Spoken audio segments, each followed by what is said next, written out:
Good evening, everyone. Good morning, good afternoon, good evening, depending on where you're joining us from in the world. Welcome to Lonely Nigeria Empowerment Women Empowerment Program. This is a project that is done to empower women. We are looking at empowering 1,000 women in 6 months. Can you beat that? We're done with batch A and we are in batch B. And we're done with our skills acquisition program and we're in phase two, which is professional courses. Tonight, we're having a delectable, in fact, an amiable, an intelligent, a beautiful, a wonderful personnel with us. She is no other person than Barrister Mollica Maharaj.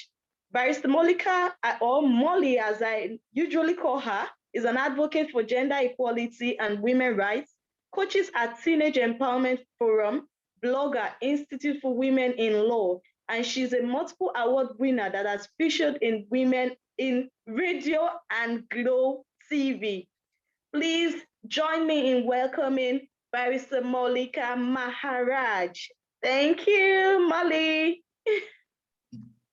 Thank you, Tega, for such a beautiful introduction.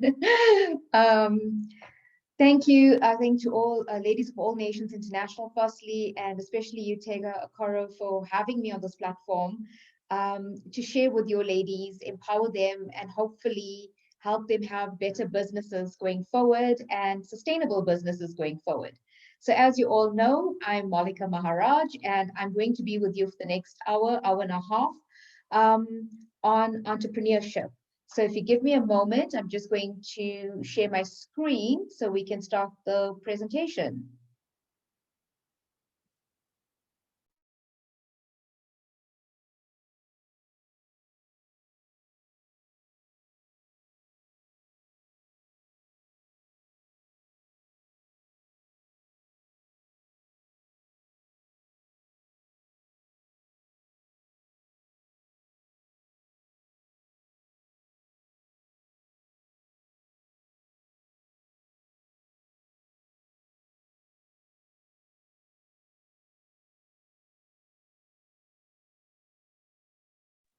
Just a moment, Teg. I'm just going to share quickly.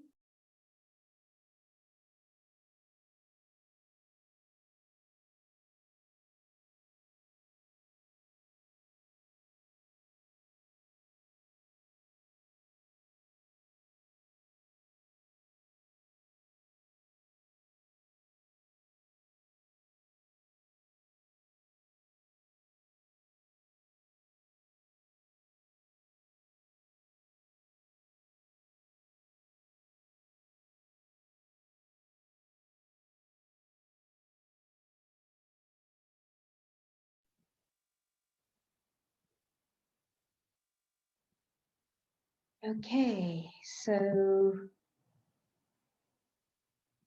there we are. So can we all see the screen, correct? Tega, can you guys see the screen? Yes, we can see you. Perfect. Yes, we can see you. Please go ahead. Right, so entrepreneurship, let's start. And before we get into the content and before we get into all the nice and wonderfuls, we're going to start by watching a little video that I hope it resonates with everybody till the end of the presentation, because I think it's quite profound and it speaks to the topic quite aptly this evening. So this is just the course content in terms of what we're covering this evening, but I think most of you are au fait already with it. What is entrepreneurship, business marketing, strategic small business management, and what that is all about and what it entails, business communication, how does finance and accounting work in order to keep our businesses sustainable? And then at the end, we'll take any questions. So let's kick off with the video.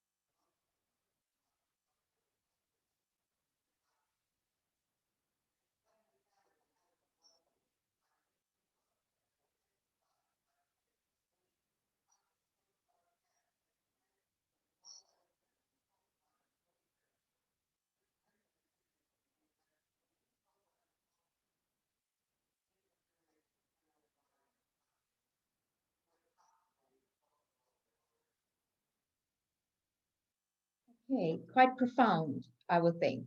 So, in terms of what the gentleman has shared with us, and for me, it's very simple 5 things that speak to entrepreneurship. Hard work was number one, um, and that becomes your livelihood. Number two, success does not come easy. Number three, health and well being, which is very important because when you're running your own business or when you're starting a business, you tend to work long hours, put in a lot of effort. And the first thing that takes a back seat in our life is our personal health, our well being, and our family time. Fourthly, he said, ignore the haters. And I think all of us know very well that not everybody's going to be our supporter and going to be our fan in whatever venture we start or whatever it is that we're doing in life. And I think it's important to ignore that noise and not pay attention to it and focus on your goals and where it is that you're going in terms of your vision and your business. And I think lastly, the word passion in number 5 resonates because if you're passionate about something, you automatically put everything into making it a success. You believe in it, you enjoy doing it, and you have fun at the same time. And I think that's what entrepreneurship is all about. Really, really, truly loving what you're doing, getting up every day and looking forward to doing it. So let's look at entrepreneurship and what is entrepreneurship exactly. So I've done quite a detailed presentation for everybody, which Tega will share, and you can print it as a booklet and keep it for yourself to reference back to as and when you need it. So an entrepreneur is someone who creates a new business, bearing most of the risks and enjoying most of the rewards. So bearing most of the risks mean starting your business with little or no money. And I will talk about what does little or no money mean, because you don't always need money to start a small business. The process of setting up a business is known as entrepreneurship. And the person that starts it is called an entrepreneur because you are going out and starting something new with a new vision, new ideas. You're bringing new goods and services or procedures to the market. Entrepreneurs play a very important role in the economy. So don't ever think that you're not contributing or entrepreneurs don't contribute because you bring in new skills, initiative that's necessary to bring these new ideas to the market. Entrepreneurship ultimately proves to be successful in taking on the risks of creating a startup. And this, as I said earlier, is rewarded in profits, fame, continued growth opportunities. Having said that, I just want to pause on that point. While we're talking about growth opportunities and success, as we all know, many startups and small businesses fail. And as we progress through the presentation this evening, this question will automatically answer itself for you as to why they fail and where the gaps are, and how do we then mitigate any risks and how do we close the gaps to ensure we have a successful business at the end of the day. So let's look at some of the stats as of last year. And this is quite phenomenal, knowing that globally we've had COVID. Many countries were in level 5, level 4. And if you look at these stats, they're still quite profound. So 2020, 582 million entrepreneurs in the world, with 62% of adults agreeing it's a good career, right? So that's quite positive. You contribute, so entrepreneurs contribute to keep the economy healthy and balanced. They feed back into the economy and ensure it grows, ensure there's opportunities, and we're going to cover that now as we move forward. So firstly, I think the question, why should I become an entrepreneur? Why would I become an entrepreneur? Well, I think it's a no-brainer that firstly, you're your own boss, and who doesn't like to be their own boss and doesn't want to apply for leave and ask for time off or when the child's sick, because you're your own boss, you manage your own time. You get to create a new product or service. So you bring new ideas, a fresh way of doing things to the market, your own schedule, and you can work from anywhere. And I think that comes nicely with being your own boss and be your own employer, right? So now you get to be an employer and you get to employ other people and you start building something really big towards your business. As soon as you start employing people, you contribute and you build the economy further, because when these people get employed, they then go on and contribute further by buying and spending in the economy. So who are entrepreneurs, or what type of person makes an entrepreneur? And no, I think at this point, I want to state you don't need a degree. You don't need to have finished school to be an entrepreneur. You just need to be innovative. You need to have an idea. You need to have a vision, and you need to have a goal. You need to be a problem solver, and you need to be a change maker. So you need to look at a situation, look at the challenges in it, and say, I know how to solve this, and I'm going to solve it, and I'm going to make a difference. They're also not afraid of failing, because let's be honest, you're not always going to get everything right the first time. And I'm not saying a business will fail in totality, but certain aspects in the business might have challenges, and those particular aspects may fail. And you need to have the resilience to say it's okay to fail. And they adapt and evolve. So a couple of days ago, I watched a video by Elon Musk. And I'm not sure if all of you know this, but Elon Musk failed 3 times at his business ventures. And the guy interviewing him actually asked him, why did you not give up? I mean, after 3 times, you would think somebody would give up. And he said, I would only give up under 2 conditions. Firstly, if I'm dead, or secondly, if I'm truly incapacitated, right? Really profound. So it doesn't mean if you fail, you're always going to fail. You need to have that resilience, you need to have that faith, and you need to believe in your dream. Because if you don't believe in your dream, nobody else is going to. Let's be honest, it's your dream. And if you don't believe in yourself, people can easily see or identify, look, you don't believe in your own self, you don't believe in your product, you're not authentic with what you're selling, so why should I believe in you?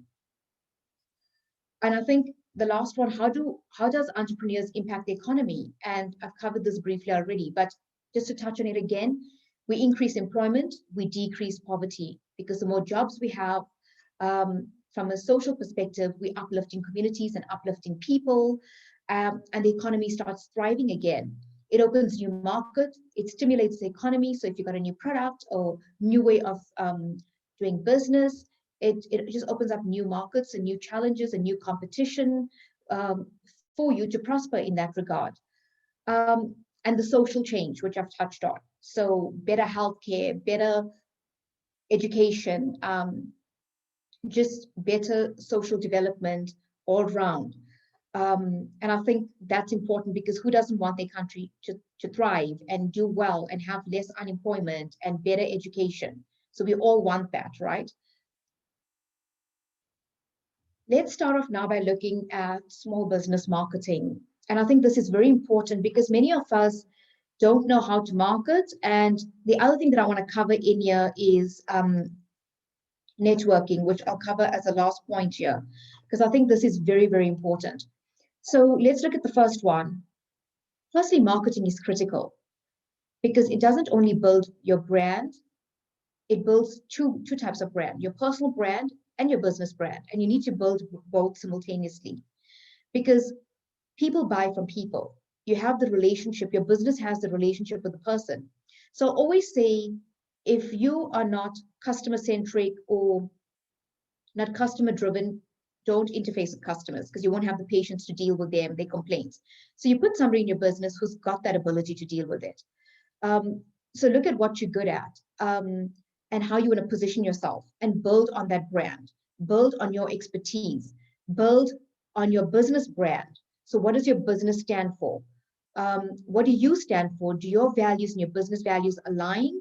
Are they similar? And I think that's very important, because a lot of people head out into business without identifying that. Who am I? What's my business all about, and how do the two come together? And I think that's very important, right? So that's your starting point. So the next one, conduct market research. What does that mean?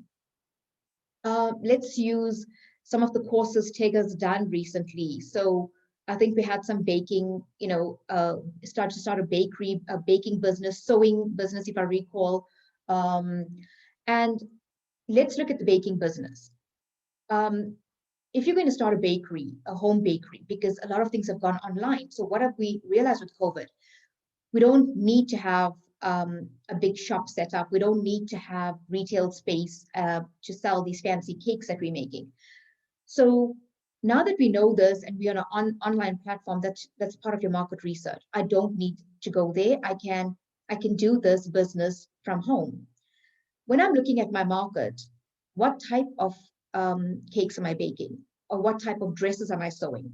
So what is the market saying in terms of either your bakery or you're designing or sewing, what the market needs. So you start doing that by putting out a survey, a simple thing. And maybe you don't know a lot of people, and that's okay, but you have family, you have friends, you have people in your network, people in church groups, in religious groups. So I would start there. So it becomes very simple and uncomplicated. So you go to where your immediate circle is. And I always say start with your immediate circle. Right? And that's the market research. Profile your target markets. So what does that mean?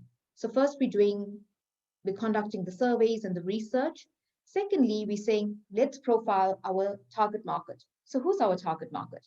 So if I'm selling uh, dresses and I can sew, and now I can really sew really nice matric ball gown dresses or prom dresses and wedding gowns. So who am I selling to? Because clearly I'm not going to be selling the wedding gowns to children at school, so they're not my target audience. So who are my target audience? In this time, day and age, what age groups are getting married? So generally, where people start getting married from 25 onwards, I mean, right until 45 for the first time, having first time. And some people are insistent on the white gown wedding. So it depends what your preference is. So now I know I need to work between 25 to 45 age group. If I'm in the bakery business, now I know who doesn't love cakes, right? So my target audience just opens up. But now the question is, am I baking for everyone? Or am I doing kids' birthday parties? Am I doing wedding cakes, right? If I'm doing wedding cakes, then again, I'm targeting a particular type of people. If I'm doing birthday cakes, then it's for everybody. But if I'm focusing on children and children's parties and designer cakes for them, then that becomes my target profile. So it's very important to know who are we targeting with our product. Because if we don't have that right, and we're targeting wedding dresses, for example, and just a silly example, to high school children, my dresses may not sell because they're not getting married. A lot of them are going off and getting an education and going to college and university. So my profiling is wrong. So that will have a huge impact on the business and my profits. The next one, identify your unique selling proposition. So yeah, it seems like, what is unique selling proposition and what does that mean? So a unique selling proposition is actually very simple because we all do it. A simple example, Facebook Marketplace. That is unique to some people. That's their platform and they will only sell on there. Others will use Instagram. And some people on Instagram will just advertise their business, whereas others makes it a bit more personal. So let's look at the cooking. So we know in lockdown last year, a lot of people became cooks and chefs and everyone was just baking because we had nothing else to do. So we just baked and baked and baked. So everybody was putting out their beautiful stuff that they were making. And some people took us into their kitchens and started cooking from scratch. And that then a lot of people decided, I'm really good at baking. So let me start a bakery, or let me start delivering home cooked, health, nutritious meals. And because they invited you into their kitchen, their personal space, that became their unique way of selling. And it ended up resulting in people wanting to then purchase those products because now you were part of this whole process with them. They were in your business in the process, and that's a unique way of selling. That's an example of being unique. Then linking directly from that, choose your marketing avenues. So marketing avenues. So does Facebook work for me? Does Instagram work? In some instances, both will work. But depending on what it is that we are selling, what your product or service is, Instagram may not work then. And Facebook may not work. So you need to look at it. Is LinkedIn the platform? So LinkedIn, we know it's a very much of a professional platform. So maybe if we're doing sewing or we're doing, we have our bakery going, how we would use LinkedIn then. There we would use LinkedIn to start building our personal brand from a business perspective, to get business orders in. So business to business, as we call it, right? So you start targeting people in business and you look at the companies and maybe there's a need there to connect.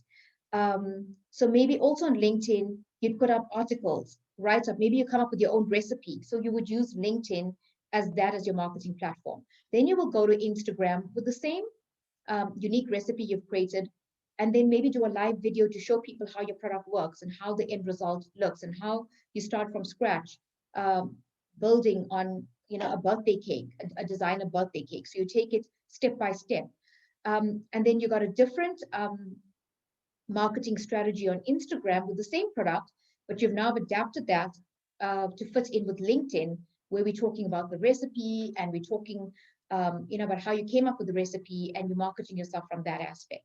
So the exact same concept, but we just pulled it into two different avenues. The next one is setting goals and a budget. And I said at the beginning, I will come back to starting a business with little or no money. So let's touch on that at this point. So starting a business does not require you to have large sums of money. No. So if you have old dresses lying around the house, and now I'm sewing as a business, and these dresses have been there from the 70s or 80s, and some of us still sentimental, and we hold on to some of our stuff, and we pull out a dress and we look at it with things that we have in the house, like needle, cotton, things that you can use by hand, maybe not just yet a sewing machine because you need money to invest in that. You can cut up that dress and turn something that has lots of lace and frills on it, and make it something more modern without the lace and frills, and a bit more sleek. And that hasn't costed you any money because it's all the tools that's in your house. If you have a bicycle and you know how to ride, and this is more for the younger youth as well. And with lockdown, we know a lot of people couldn't get to the shops. You can use that bicycle then to start a little business by going and collecting the groceries for the elderlies or people who can't go out with compromised immune systems, get their groceries by just using your bicycle, and them, paying you a fee in return for it. And that has already started your mobile grocery delivery service business. So you don't really need lots of money to start a business. You can always start a business with the tools that you have on your hands at that moment. Setting a goal is very important, and setting a budget is very important, because if you don't know what it is that I'm doing, again, your vision, I want to be a designer and I want to sew bridal gowns. I need to know what my goal is. So my goal is to deliver superior, classy, sophisticated gowns to either the reasonable person, so you need your LSM group here identified. So am I making the gowns, giving world-class gowns to people who are not in the high income earning brackets, but yet they can still have that classy gown and look $1 million on their wedding day? Or am I only targeting the higher income earning groups, so my gowns need to be priced in a certain category? So that's where your budget and your goals come together. Because obviously, if we are pricing in the higher income, we need to know what our budget is to produce a gown or a bridal gown, and what's going to cost, the cost is going to be to you. And you need to budget and work into that. If it's costing you 100 Rand to make the dress, you can't go and sell the dress for 50 Rand now. I mean, that's obvious, right? You also want to make a decent profit on it, because you also need to bear in mind some of the things that you can't see, whether you're baking, whether you're sewing, whether you're a lawyer, whether you're a doctor. It doesn't matter what type of entrepreneur you are, what type of business you have. The one thing that we all can't see, and we all spend it, is time. And nobody really takes that into account in their pricing. And I think that's very important when budgeting as well. The next one is nurture your loyal customers. So often we get so caught up in our business and just growing the business, we forget who walked the walk with us when we started. And it's very important, and you don't need to have sophisticated tools for this. If you don't have a fancy computer, you don't know how to use Excel, it's perfectly okay.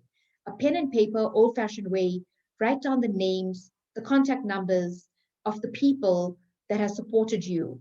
Remember things like their birthdays, anniversaries, um, and that's how you nurture them. It's the simple things that count.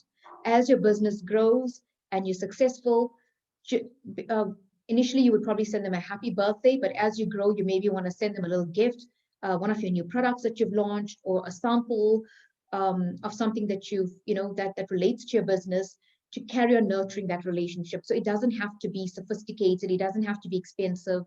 It can even just be a WhatsApp message, just remembering someone's birthday, their anniversary, their child's birthday, whatever's important to that customer. And the last one, monitor and review. So again, we get so caught up, we forget to stop and to reflect and to monitor what's going on and to review where we started, where we are, and where we're going. That's what it is. It's constantly monitoring. So it's like having a health check or checking your temperature to see that you're okay and everything's running on track.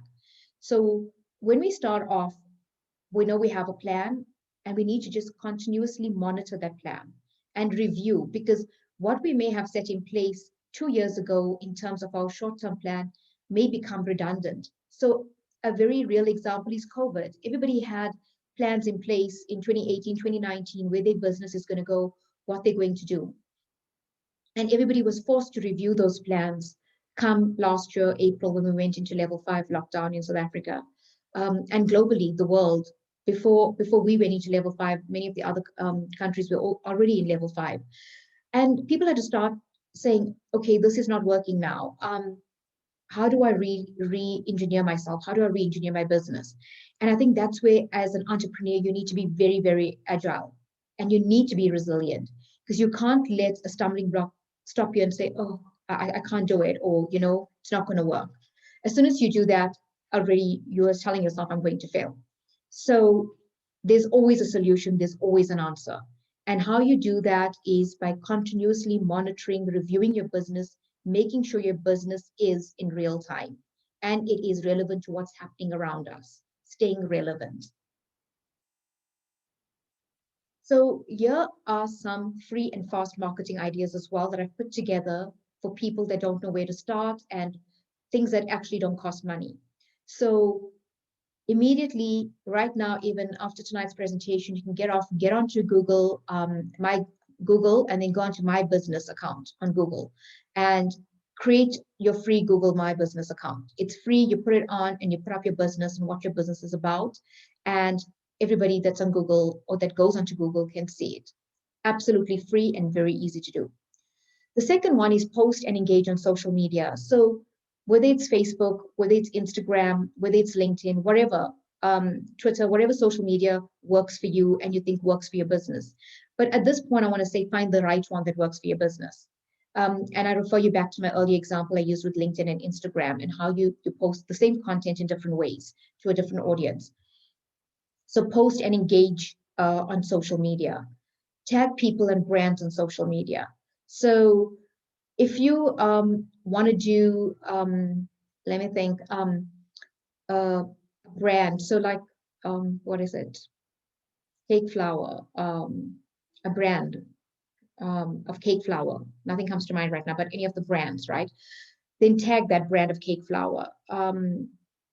Woolworths, so if using Woolies eggs, tag the brand, right? So this starts pulling them to you as well once you tag them. And eventually, if they like what you're putting out and it appeals to them, they then start paying you as well to post for them. So it's paid post, right, on Instagram and stuff. So tagging is very important. And also people that are relevant to that industry, or people that will be interested in your product or your business, tag those people as well.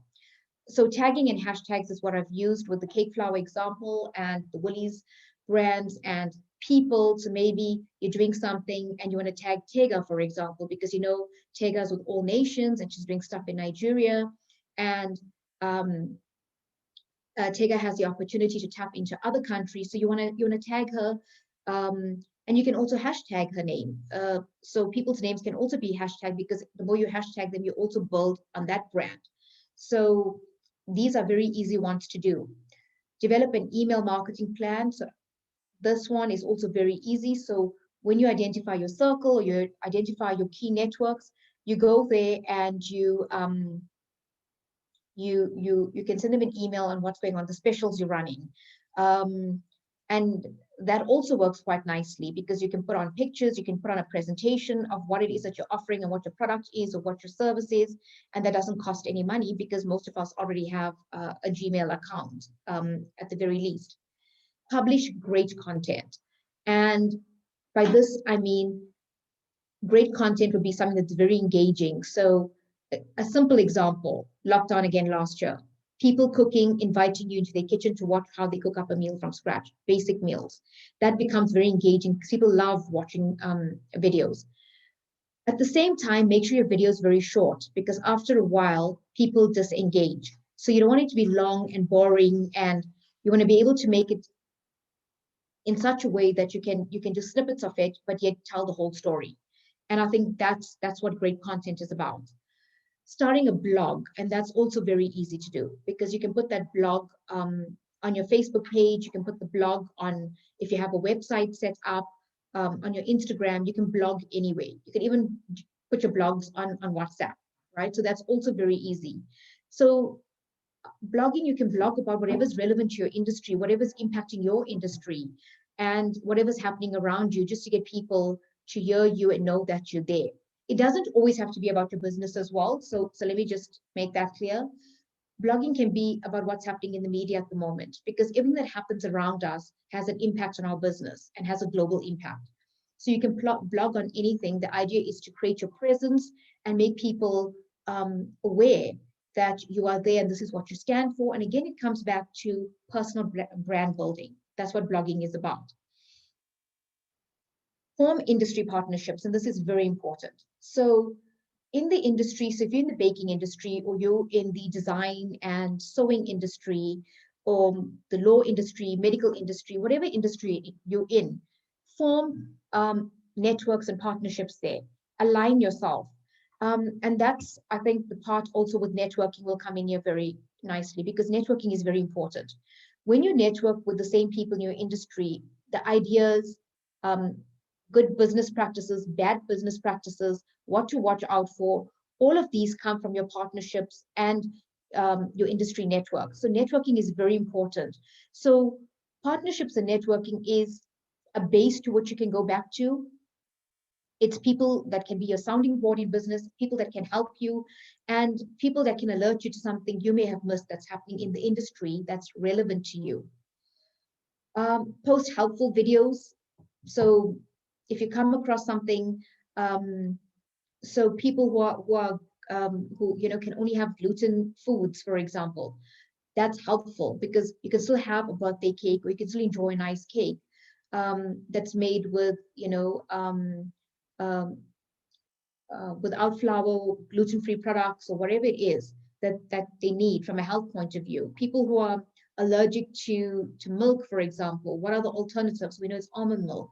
And how do you still, can still have a cake or still have food? So it's helpful, it's informative, it's educational, right? So the word here is educational, teaching or putting out how your product works for other people, more than just purchasing it, but to the next level, which is educating, sharing, and being helpful.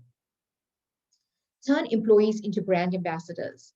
So very often you find large businesses, and I'm not saying there's anything wrong with it, but they generally want a celebrity or want someone famous to be a brand ambassador. But that comes at a price. So why not start with your employees who know your business, or a family member who's supporting your business to be your brand ambassador, and that will cost you nothing. So these become very easy, robust marketing ideas for your business that cost absolutely no money, except some data, maybe, right? But apart from data, I don't think anything else. So all of these are absolutely free to get your business on the go. Now let's look at our next topic, which is strategic small business management. And I know the word strategic, small business, especially strategy or strategic, sounds like very cumbersome. What is this word? So it's actually very simple. and you can read what I've put on the first bullet, but a very simple way, let me put it this way. What is a strategic plan or a strategic a strategy? What is it? So it's a plan, right? So it's like, let me put it in simple way. If we're going on holiday, we start planning for it. So firstly, we want to know where we're going, what's the weather going to be like there, how we're going to go. We start asking ourselves all these questions, and that's a plan.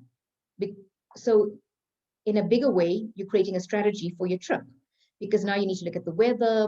Do I need to carry medicine? What's going to be my mode? Am I going to take a plane? Am I going to drive? When I'm in that country that I'm visiting, or the new place, how am I going to get about? So all of that is planning, and that's exactly with your business. It's planning. So a strategy is putting together a plan for my business and how I'm going to achieve my goals, right? That's simply what is a strategic plan. As business owners, you need to remember strategy is your responsibility. It's nobody else's, and you have to own it. You have to own your plan. You have to believe in your plan. And again, it has to be authentic. With strategy comes a business coach. So I have purposely put this in at this point because when we're starting off a business, sometimes we don't have all the answers. And it's important to find a coach to help you with the business plan, with somebody who's been in business or somebody who is actually in business, so they can help you with the loopholes, the challenges, and basically guide you so you avoid those pitfalls and don't make the mistakes that have been made by them. So it's very important to get a coach to help you in developing this plan, and coaching you as to how to go about putting all of this together. So that's an important part. And that coach can be somebody from the same industry, somebody from a different industry. It doesn't necessarily need to be from your industry or your product. You just need someone who can guide you and coach you on this path that you've now set out to be on. So let's start with 5 points, right, that I think are important.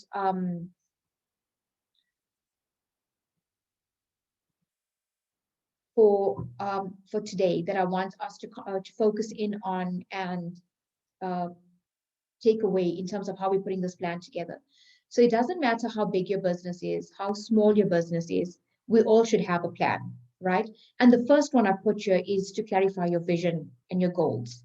And we've already spoken about that. Having a goal, having a vision, where am I going? Why am I doing this? And in the video that we watched at the very beginning as well, one of the important things that number 5 was passion. Really having true passion for what I'm doing. And I think if you have that, putting together your vision and goal becomes truly easy. And you'll see in the write-up, which when the presentation is shared, you can read it in greater detail. It's basically having your short-term plan and your long-term plan. So in the short term, what do I need to achieve now, in the year now? And what can wait till the future, right? The long term. And we need to customize the process. So also your staff need to know in your business, if you're going to employ 1 or 2 people, even if it's 1 person, you've already become a team in this company of yours. They need to know what their task is and how, they should go about succeeding in that task. And I think keep in mind during this process, your goals need to be detailed, realistic, and they need, again, to match your values and vision. So you can't have an unrealistic goal and say, like, in the next year, I'm going to make R1 billion. I'm not saying it's impossible, but at the same time, looking at our business, looking at COVID and looking at the economy and unemployment, is that a realistic figure to put? So just be realistic. And I think in business, what's important to everyone watching, baby steps. Take baby steps, because you're creating an empire, and always remember that. So there's no need to hurry. It's, you have time. You have time to grow and create something really magnificent. The next one is gather and analyze information. And you'll notice in the previous slides as well, when we spoke about marketing, we spoke about information there and, knowing your product, who to sell the product to and how to get the product to them. And this all, again, in your strategy comes all together. So you'll see how this all fits nicely together, because again, in our strategy, we say we need to gather, analyze information, because this information is very important to make us understand the needs of the business, Is it going to be sustainable? Which strategic direction I'm going in, or which direction is my plan going in, and how is this going to help my business grow? So we need to use all the information.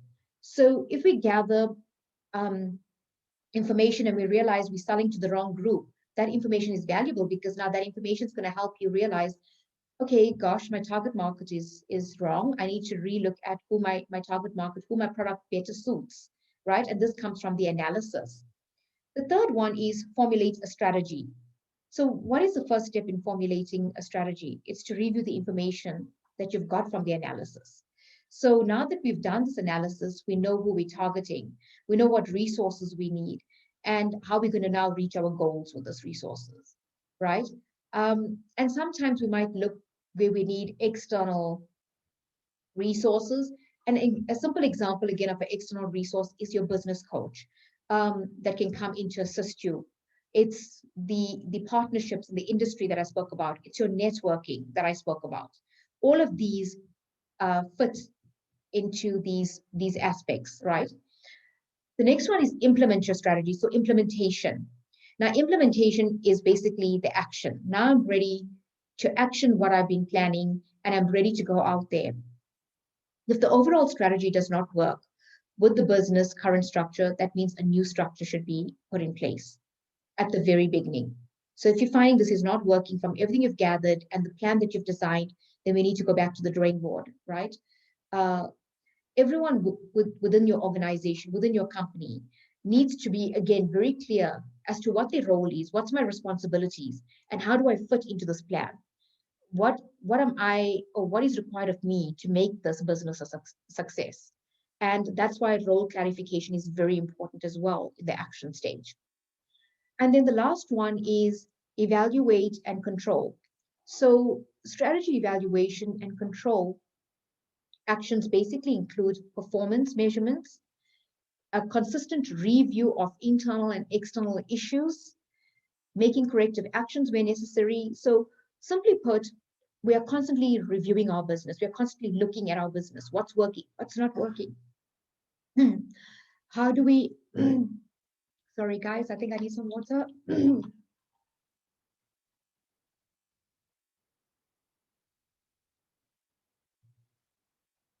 Okay, how do we correct this? So when you reach a stumbling block, it doesn't mean that you need to stop and sorry, give up. So successful evaluation of the strategy, sorry guys, I think my voice is going a bit. The strategy begins with defining the parameters that we need to measure, right? So if we're not being realistic, if we're not reviewing constantly, then we're missing the gaps, we're missing the challenges. And this is why this is very important, evaluating. Again, like with COVID, we're always checking our temperature. We're checking, do we have a sore throat? We're constantly evaluating because of the paranoia that we have with this virus. Same, we need to be paranoid with our business. We need to evaluate. We need to check everything's working. And eventually, these parameters actually set the stage for us to determine our progress and the eventual results that we're going to get out of it. So it becomes very, very important um, to evaluate and control the things that are going wrong. And also, I think on that point, not everything is going wrong, remember? So we also need to harness or really nurture the stuff that's working well, the stuff that we really mastered at the beginning of this. So if you mastered your product and you're a very good dressmaker, a very good baker, so this is my skill, I'm good at it, I've mastered it, so that's done. I know I'm good at marketing my product, so you can tick the box there because that's working. Maybe the customer side or customer facing side is going a bit wrong. So now we need to just work on that aspect. So put things in boxes. This is working, ticked off. This is working. These are my challenges, and work from there and move your business in that way. Right. The next one, business communication. And this is very, very important because I find no matter what business you are, small, medium, or large, this is something every business struggles with is communication. And let's be honest, I think being in an age of technology, we all struggle to communicate in this day and age, because the phones, tablets, laptops, PCs have become our best friends. So we spend so much time in isolation that we forget how to be a good communicator. We forget how to talk to our children, how to talk to our family members. And when we come to business, it becomes all the more challenging, right? So let's look at the 5 ways.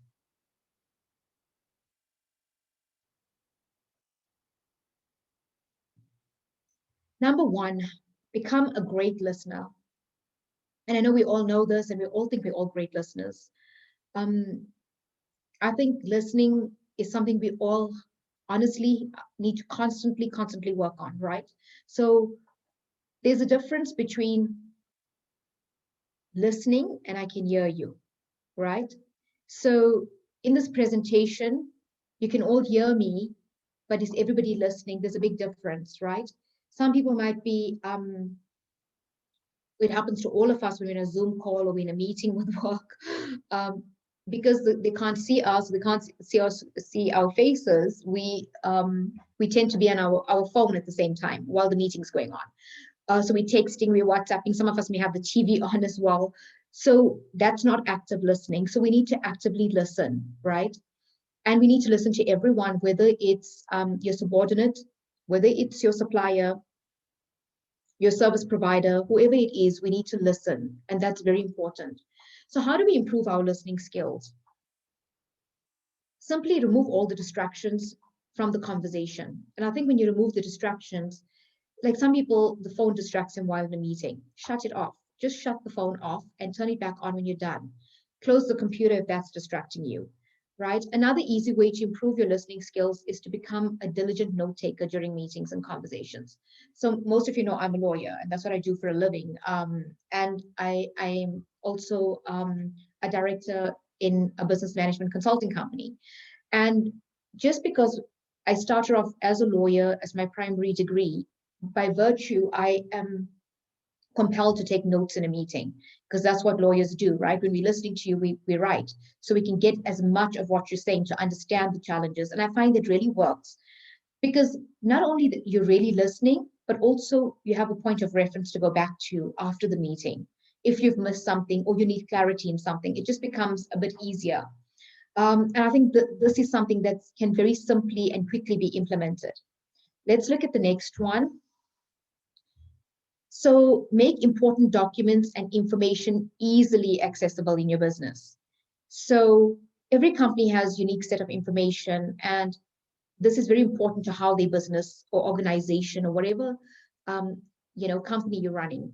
And make so for example, let's go back to baking or sewing. So if you have a particular dress and a pattern on how you cut, or a particular recipe, make that available so everybody knows what goes into making that particular type of dress, or what goes into making that particular type of cake, right? So whether it's employee protocol and benefit plans, whether it's your operational workflow processes. So what's an operational workflow process? So if we in the sewing business, so we have consulting with the client or meeting with your client to understand their needs, uh, drawing up the pattern, cutting out the pattern, pre-stitching, stitching, final stitching, quality check. Simple, that's a workflow of your process, right? Style guides and branding documents. So the guides, the process where I've just explained, you can put into a guide, and you can also have branded documents, right? So that whole thing can be in a document that's branded with the company logo, brand, and a detailed explanation as to what goes into it. Training materials and tutorials. So you are the visionary, and you are now the designer of this company, this dress designer, and you're going to recruit other people to work for you. You want to train them on your materials, on your dress patterns. Your materials are your dress patterns, right? You want to do tutorials with them with your style of stitching, because you don't want to see any threads left, for example. You want invisible stitching. So you've got a certain style. So you want to train and pass that on to your employees.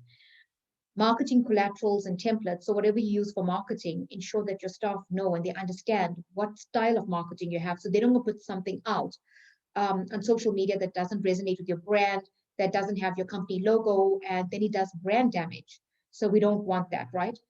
They also, again, will see from everything we've been speaking about, they need to know what your mission statement and your vision is. Because if your staff don't know that, then you've got a big problem, because they're not going to resonate with you and where you're going and the vision of the organization or the company. So that's very important, right?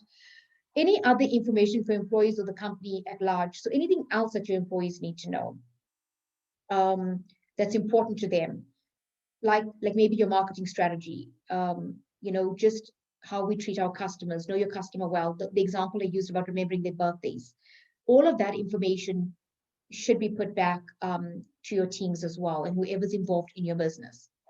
So this information, again, plays a critical role in how your business and employees interact. It's very, very important, right?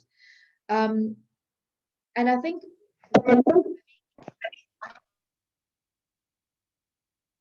by making this important information readily available to employees, you are creating sustainable communication resource to keep everybody informed. You're creating your DNA specific on how communication works within your business. And I think that's quite critical, especially when working with people. So what does 3 say to us on communication? Leverage technology for integrated communication. So it also sounds like a big word. What does it mean? Or what is this line saying to us? So we're all in the technology world, we all digital, we all know how to use technology, right? So this just is not limited to text messaging. I think with COVID, we realized there is remote employment. People can work from home. Yeah, some some are good at it, some really struggle, and some want to go back to the office. So different strokes for different folks. But I think the gist is we can work remotely. We can communicate. We know virtual offices work, so our homes have become offices. Working from home. And how do we use this to our advantage? So how do we capitalize on things like Skype, Zoom, MS Teams, audio conferencing? So keeping the communication open. So it doesn't matter who you are, where you are, what's happening. With technology, basically business continues, communication continues. You continually speak to your staff. So I'm constantly, irrespective of what's going on. Last year we were in level 5 and we couldn't work and we couldn't be at the offices. But my staff and I continued engaging on a simple thing like WhatsApp. You even have teleprompter. You have so many forums on which to keep the communication going. And I think ensuring that synergy is very important, right?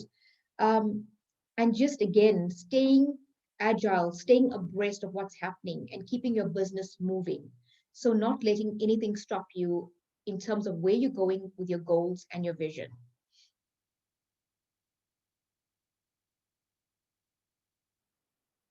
Okay, I'm not sure why my presentation's not going to the next slide. Just give me a moment.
Okay, I'm going to, the presentation is not sharing, so I'm going to continue on my side, and then Tega will get the presentation to you guys when I'm done, because I did design it in such a way so all of us can use it as a tool going forward. Okay, so let's continue with number 4, right? Use a dedicated internal communication platform. So this is also something very simple. You can set up channels and group chats for collaborating and messaging as a team. This can also be set up with your industry partners that I mentioned, with your networks as well. And it's very easy to do this. It also helps with note taking, remembering ideas that you have that you can pop onto this group as well, and later on go back to it. So another very nice thing that Facebook has come out with recently, it actually came, I realized they had this platform, and I think they launched it last year, in fact, if I'm not mistaken, is Workplace on Facebook. And this is also a very cost effective. I mean, it doesn't cost you anything except data, again, because if you have Facebook, then you can get Workplace. And it lets employees within an organization easily communicate, share important documents with each other, even set up meetings.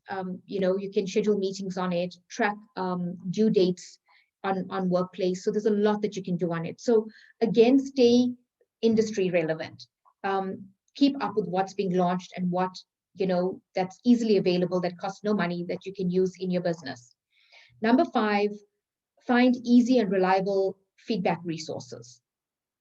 So we all want feedback about our business, how it's doing. Are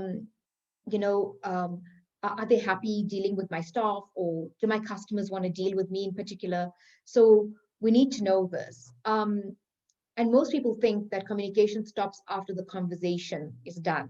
So I think listen carefully to what I'm saying. Most people think communication stops after the communication is done, but that's not true, because that's when the conversation actually starts, right? So feedback allows us again to react to what people are saying.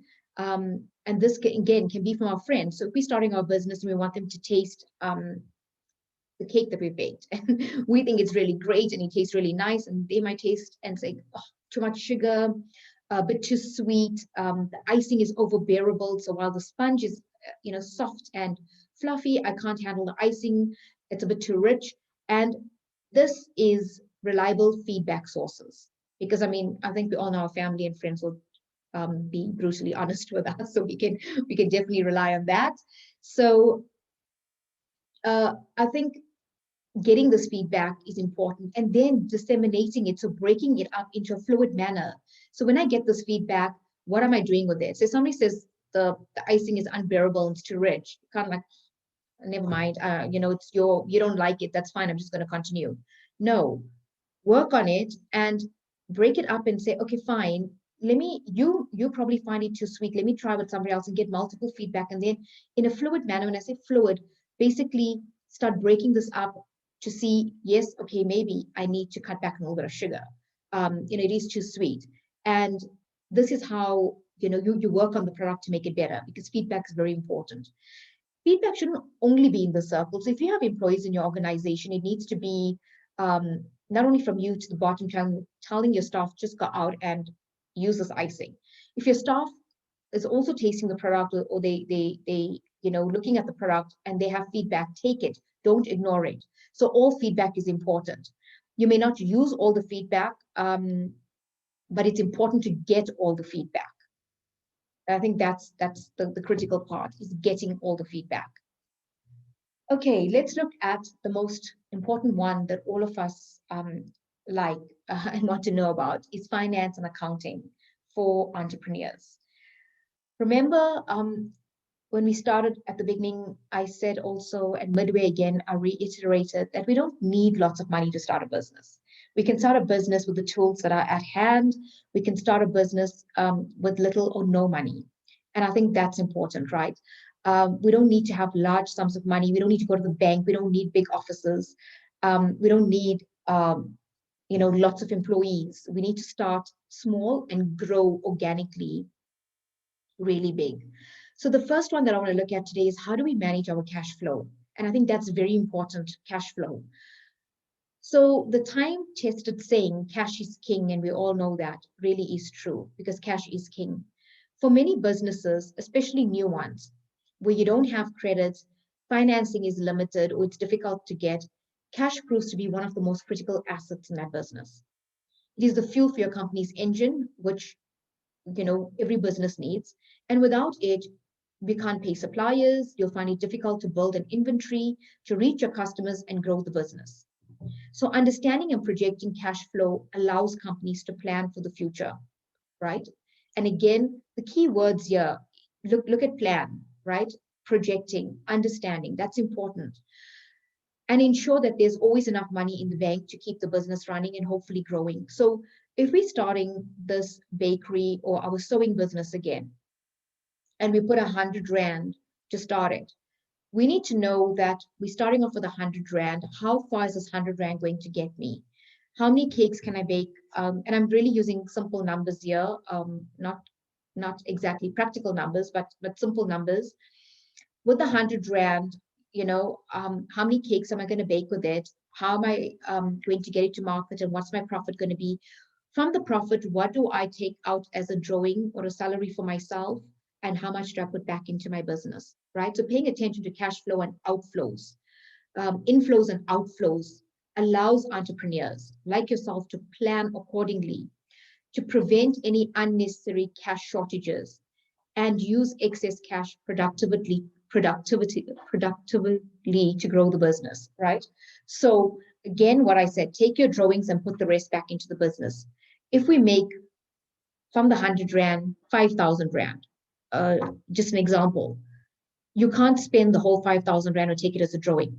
Why? Because I need to then buy more stock, my inventory that I spoke about, your suppliers, people who are supplying you the flour, the eggs, the icing, whatever it is, you need to pay them. And you need to start building up business revenue to grow the company, right? So that's managing cash flow. The second one is maintaining a balance sheet. And that's very simple. You don't need an accountant to do this for you. As an entrepreneur, you can do it yourself. And again, you don't need to be fancy. You don't need to have an Excel or put it on computer. Pen and paper, old-fashioned way also works, right? So what does a balance sheet do for us? It simply gives us a snapshot of a company's financial health. So our business, how healthy is our business? By health, what do we mean? Is it fluid with enough money? Do we have money that we've put in, that we've started off? So again, the baking business, the 100 Rand. And does this allow those interested in the business to quickly see what resources are available and how those resources need to be financed? So if I've got 100 Rand and the resources that I need, again, are the flour, eggs, sugar, milk, do I have enough to get these, right? This also shows me what assets I have and what liabilities I have. So if I'm taking from my supplier on credit, it becomes a liability because eventually I have to pay them back, right? If I already own my stove and I own the dish and the beater and my spoons to start baking this cake, those are my assets, right? So you need to look at what's my asset and what's my liability. And I think it's very important to distinguish what is yours and what belongs to others, right? That also falls in asset and liability. So what do I own and what's not mine and what belongs to someone else? Because whatever belongs to someone else, it's a liability and it's money that has to eventually outflow from the business. So in number one, we spoke about cash inflows and outflows. So the liability is an outflow because we have to pay out and it's money leaving our business. Entrepreneurs can use the balance sheet to help them in business, to keep the business in check. So while your sales may be increasing drastically, keeping an eye on the liabilities on the balance sheet is very important for long-term success in the growth of the business. So if you're growing and you're making lots of profit, but you're also incurring a lot of debt and you're taking a lot of stuff on credit, that will very quickly eat into your profits. So you need to manage that liability side of the business with a keen eye and always have your eye on it. And manage your liabilities with a tight fist. So even though investors care about growth potential, so if somebody wants to invest in your business, a friend, a family member, and they can see you growing, just as much as they care about how fast you're growing, someone who's got a keen business eye is also going to know what you owe, what you own, and what you owe, right? So what belongs to you and what you're owing to others. So what's your liability?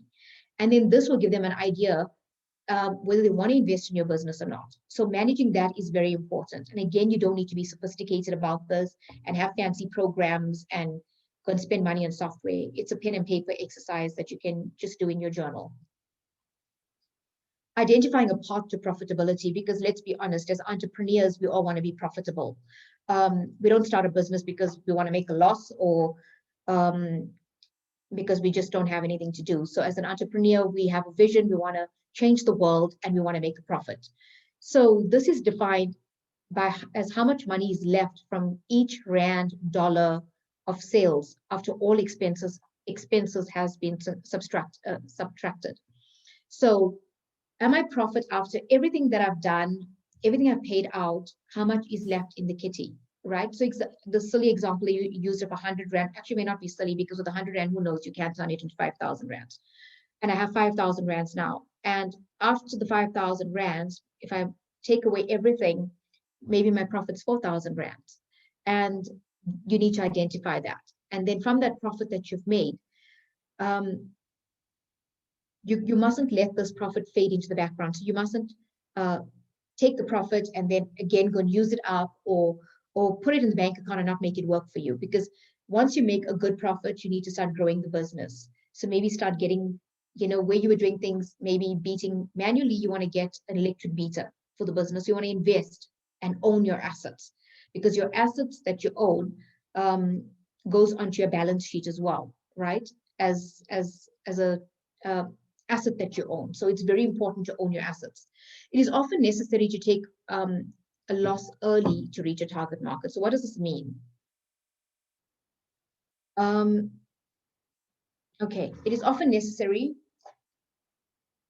Sorry, something just flashed on my screen. I just lost my train of thought here. Okay, so it's necessary to take a loss early to reach a target market, accumulate customers, increase visibility, or launch successfully. But this cannot be a long-term strategy. So when I say take a loss, it doesn't mean we're always going to start off on a profit. Sometimes we might make a loss in order to reach the right target market, to get the right customers and accumulate them. So collect those customers and to create visibility of our brand. Because sometimes if we're going out with a new product, a new service, people don't know us and they don't know why they should engage us. So why should I come buy my dresses from you when I can go to Sandton City, a mall here in South Africa, and buy a designer bridal gown from there, or go to one of these fancy cake shops there. So why should I come to you? And I think that's important, right? So you could take a loss at the beginning.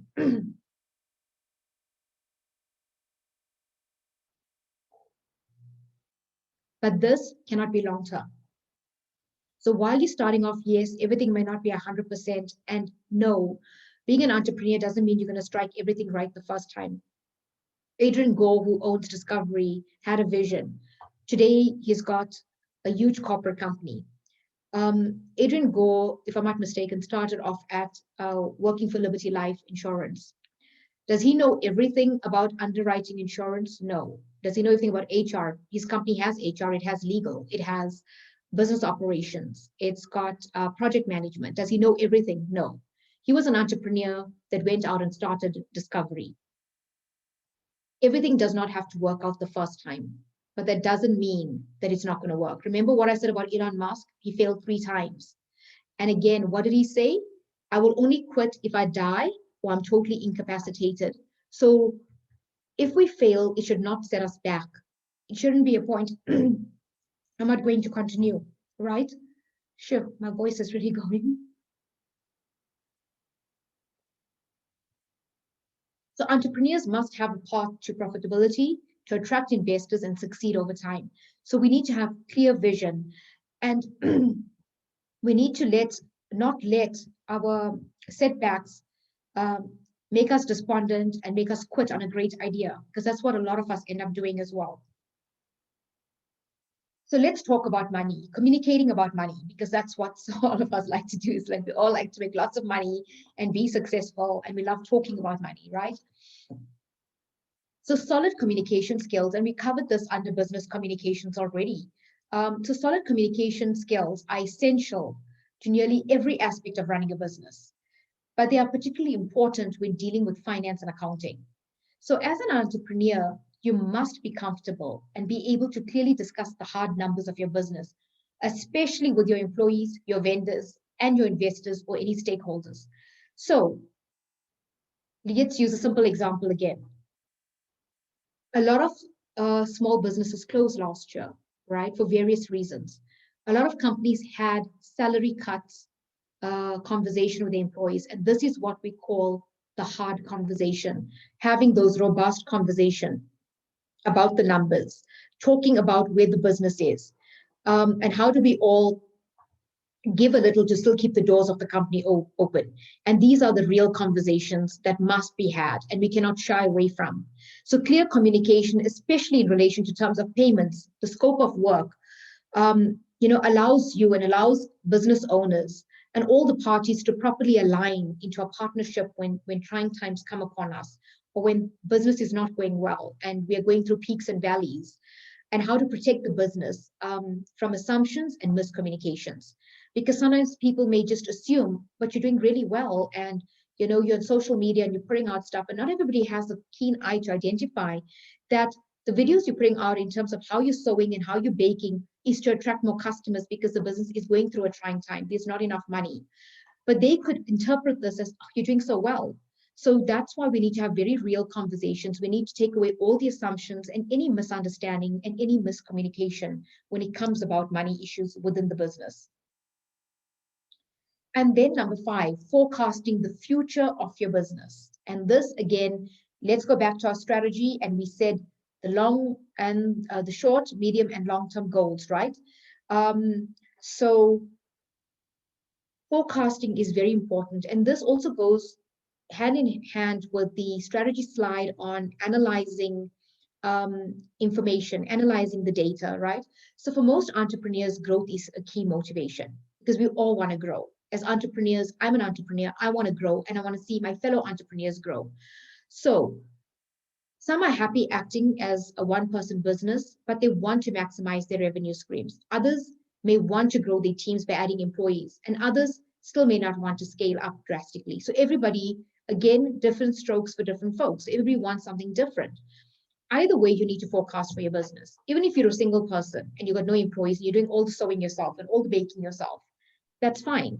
But then you still need to forecast in order to make a profit. You still want your business to make a profit. So in order to grow responsibly and successfully as an entrepreneur, we must be capable of making predictions about the future and about our business, regardless of the growth goals. So we need to be able to make accurate predictions about the future, about our revenues, our operating costs. So operating costs is the money we need to operate our business, to ensure our business runs, future resources that we might need, and any future profit levels that may be necessary to attract investors, secure funding, hire employees, and take on additional clients and customers. Again, exactly what I've just said to you now goes back to analyzing, getting the data, knowing our business so we can make these predictions. If we don't have the data, if we don't know who our customers are, honestly, we're not going to be able to make these predictions.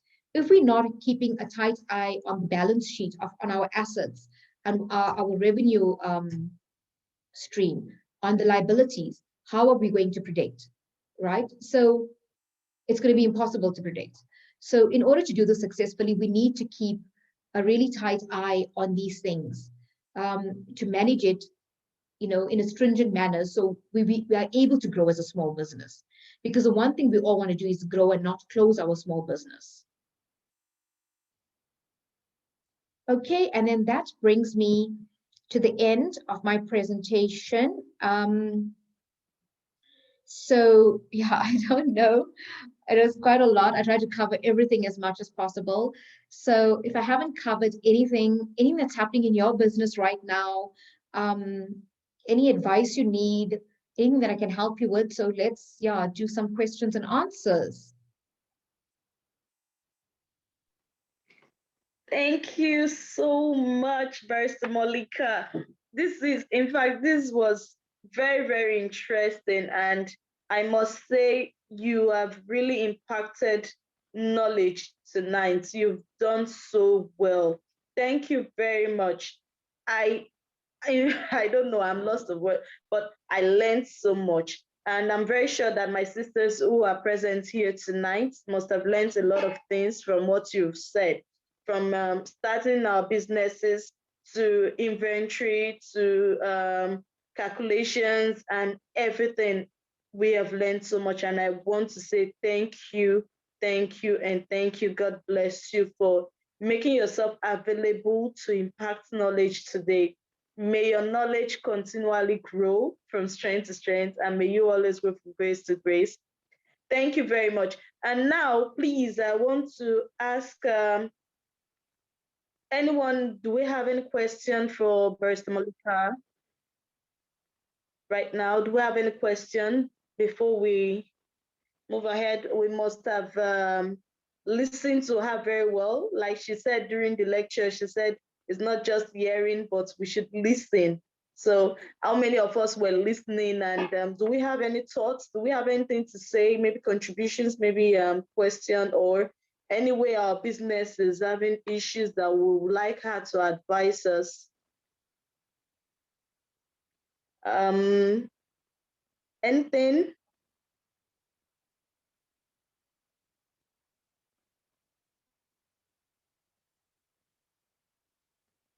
If you don't want to speak, you can drop it in the chat box. Hi, Tega. Hi. Can you hear me? Yeah. Hello? Professor Caroline. Yeah, we can hear you. Yes. Yeah, I was very, very inspired. I just want to say thank you so much. We really, really appreciate your presentation, taking your time. It's going to inspire so many people, and it's also going to change our sisters' life. So I just want to say on behalf of our sisters, thank you so much. We really, really appreciate everything. And this is just beginning. Let's continue to strive together. Thank you so much. Thank you, Tega. Thank you. Thank you, Caroline. That was lovely. Thank you. Thank you very much. For those who don't know who just spoke, that's the founder and the CEO of Ladies of All Nations International, our founder, Professor Dr. Caroline Makaka, and she's an exceptional woman and a wonderful, wonderful and great person. So any other person wants to speak?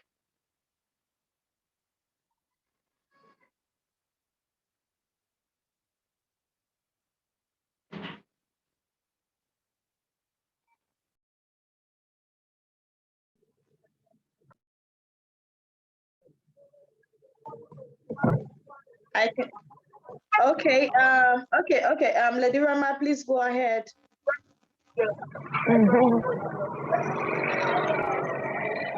Hello, good evening, everybody. I am so excited to be here. I'm actually driving and enjoying the whole session.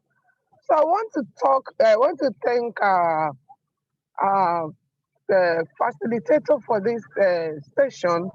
That was a fantastic presentation, a life-changing one for that matter. I've really been inspired, just like our prof said. I've really been inspired and impacted. And as she was talking, I was drawing my own areas of corrections and amendments. That was a wonderful one. I would like to have more of these all the time for us to keep abreast with what is happening. Then I want to also, for the benefit of others who would like to be part of this, to do the recorded version and post it to our group for further reviews. Please, if that would be possible, please let's do it. Thank you so much, our chairperson. You are really a wonderful person. Thank you so much for putting this together. And our global president, thank you so much.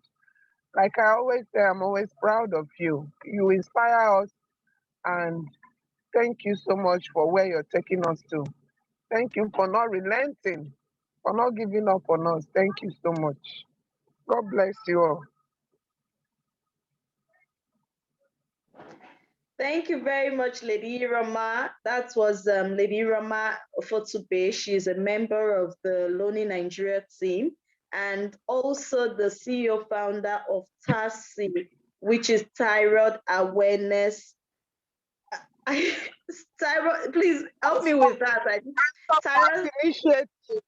Yes. Yeah, so she's also known as the thyroid queen. She's also known as thyroid queen because she has helped so many people with thyroid infection. She has helped them with surgeries and in so many ways. So thank you so much, Lady Rama. Do we have any other person who wants to speak?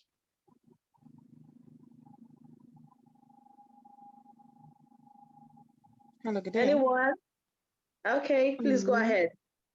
Hi, my name is Simone Claxton. I didn't really catch the lecture because I was just scrolling through Instagram and I saw the post and I went onto Facebook and clicked onto the link because Elizabeth Gagnon, she told me about the founder of this great organization and she spoke so highly about her, recently. So when I saw it, I thought I'd just, log on and see.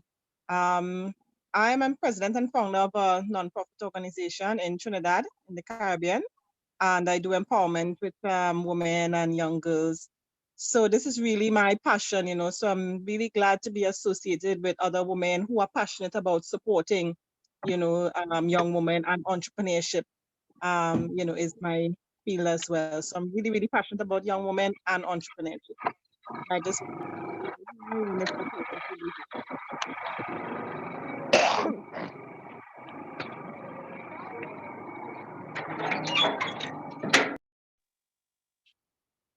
Thank you very much. Okay, thank you so much, Simon, and thank you for joining us tonight. We are pleased to have you here, and we would love to have more of you because we're having more programs coming up from tomorrow. We have on the 9th, we have 10th and 11th, and you'll be seeing the flyers. You can check out our page on Facebook, Ladies of All Nations International Nigeria. The flyers will be on the page, and for anything at all, for collaboration and partnership whatsoever, you could contact us via mail on loaninigeria@gmail.com. LOANI Nigeria@gmail.com. So thank you for joining us tonight. So for concerning the lecture, do we have contributions? Do we have questions about the lectures tonight? Good evening, all. Yeah, though I met the lecture halfway, I appreciate the lecture today. It was very educative and insightful. I was really, really impressed with what I heard. Like my sister said, I was able to take some tips and be able to get some parts that I need an amendment. That is the most important thing. Getting where you are not able to meet up, where you're lacking. If you're able to get an information to meet up, to be able to fill those loopholes, I'm very, very, very happy for this wonderful lecture. I appreciate my sister very, very well, our chairperson. I give you thumbs up. Our founder, Professor Makaka, I really appreciate you people. Sister, I bless you so much for today, for this insightful and educative works received from you today. I really appreciate. And I pray for more grace upon you, that this program, that you keep on empowering women, you keep on doing your good work, and God Almighty will bless you. Thank you so much for this wonderful lecture today. I really, really appreciate you. Thank you so much. Well, thank you very much, Barrister Oge. Okay, that was Barrister Oge Owoma. She's also a member of the Loani Nigeria team, and she's a barrister. She's very active in the team. She's one lively lady, and she's doing so many great things in the organization too. So thank you very much, Barrister Oma. And At this point, we'll still take, I think we have a few minutes to go. We'll take some words from other people before we close. I can see that we have our sister Ada. She's present. She will be taking our classes before the week runs out. We'll confirm that. We'll also bring out the flyer, and we're having all the classes coming up on leadership, on mindset. We have a lot of them coming up following this entrepreneurship class. We just started off with Barrister Molly, and it's exceptional. Barrister Molly, I want to say thank you once again. You really impacted on us, and you've done a great work. Thank you, thank you, thank you. So do we have any other person who wish to speak before we move, before we close?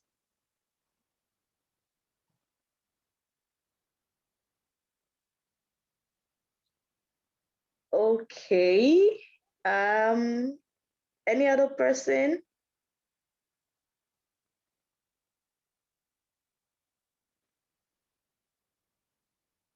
If there's no one else to speak, probably Pastor Molly, if you have a closing remark, you want to say something before we close? Do you wish to say something? Yeah, thank you. Thanks, Tega. I think truly thank you for the kind words. Yeah, truly, truly grateful. Thank you, everyone. It was beautiful sharing this with you. Such a lovely audience, such beautiful words. And I think I'm really, truly, truly grateful that I've impacted or had an impact helping everyone in their journey to entrepreneurship. I just love being an entrepreneur. So the more entrepreneurs there are, I think the better. So thank you, everyone. And I think just thank you for all the blessings. Sure. Today has been a day for blessings. From the morning, I've just been receiving God bless you and just blessings. And my evening is ending with blessings. So thank you. Thank you. I always say we can never have enough blessings, right? So thank you. And if you need to contact me, if you need guidance, please reach out to me. I'm available anytime to help you. Happy to share my number. Tega can share my number as well. If you want me to help you with your business plan, your strategy, whatever you're struggling with, I'm just a phone call away. Because as sisters, we need to support each other. That's what sisters do in the true meaning of the word. We support each other and we have each other's backs, and I've got your back. So whenever you need me, just reach out. Thank you. And stay safe. And again, to Tega, all nations, Professor Makaka, to all the beautiful people that have put this together, you're doing amazing work, and God bless you for that. And everybody out there in their beautiful journeys. Thank you. Thank you, Barrister Molly. Thank you very much. So for just a recap on what this organization and this project is all about, for those who don't know, this is Ladies of All Nation International Empowerment of 1,000 Women in 6 months. And we're done with the batch A and we're running the batch B. This is the phase 2. The phase 1, we had the skills acquisition program where we taught ladies how to bake, how to sew, how to design, how to make hats, how to make souvenir, and also we did animations, meaning importation. So we've been teaching them skills. We're trying to empower these women because we believe that when you empower a woman, you empower a nation. And we know we rise by lifting others. If you do not lift others, you do not rise, because on the road of life, those you help today, you will always meet them at the top tomorrow. So this is what we stand for. We stand for peace, we stand for empowerment, and we are advocates of women empowerment alongside other things that we do in the global team. We have our African team, and we are present in about 150 countries in the world. My name is Tega Okoro. I am your host for tonight, and I'm also the chairperson, Loani Nigeria. Thank you, everyone, for joining us tonight. We are glad to have you, and we really wish you join us for other classes that will be coming up later in the week. We hope to see you, and we hope to have presence of your the pleasure of your presence with us. We really look forward to having all of you with us, and we hope you gain knowledge, and we hope you'll be better people after each lecture each day. Thank you, everyone, and have a pleasant night's rest. Good night. Thank you, Tega. Great job. I'm just going to clap hands for you. Great job. Thank you, everyone. Really appreciate you all. Thank you. Thank you. Bye.